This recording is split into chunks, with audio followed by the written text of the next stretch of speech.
ती आपण आता अवलंबली पाहिजे।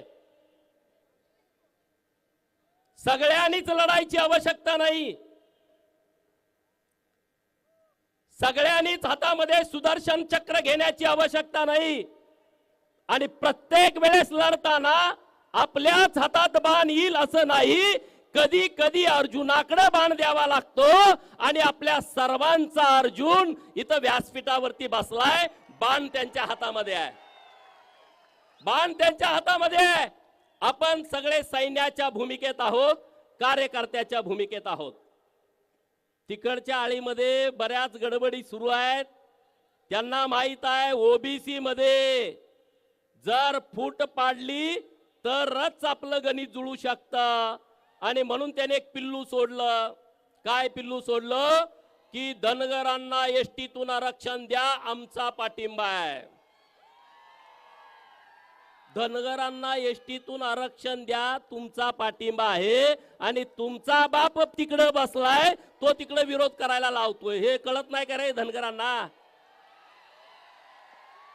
धनगर काय एवढे काय तुम्हाला काय येडे वाटतायत का रे? घोडे लावण्याच्या तयारीत धनगर आहे आता, तुम्ही त्या नादाला लागू नका।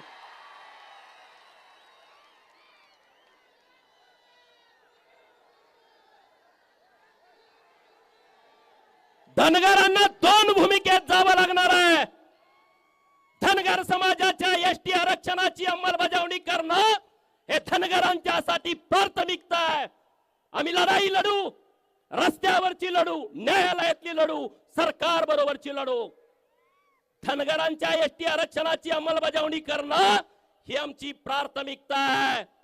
परंतु 346 जातीचा समूह असणाऱ्या ओबीसीच्या आरक्षणाचा संरक्षण करण्याची जबाबदारी ही सुद्धा धनगरांच्या वरती आहे। म्हणजे तुम्हाला दुहेरी भूमिका घ्यावी लागेल। मी म्हणतोय ती योग्य आहे का अयोग्य आहे? जरा जोरात आवाज येऊ द्या। म्हणजे दोन भूमिकेमध्ये धनगरांना जावं लागेल।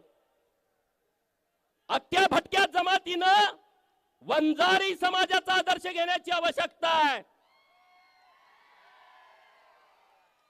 लढायचं कसं, उभा कुठं राहायचं, अधिकारी कसं व्हायचं, हे वंजारी समाजाकडून सगळ्या ओबीसी आणि धनगरांनी शिकला पाहिजे।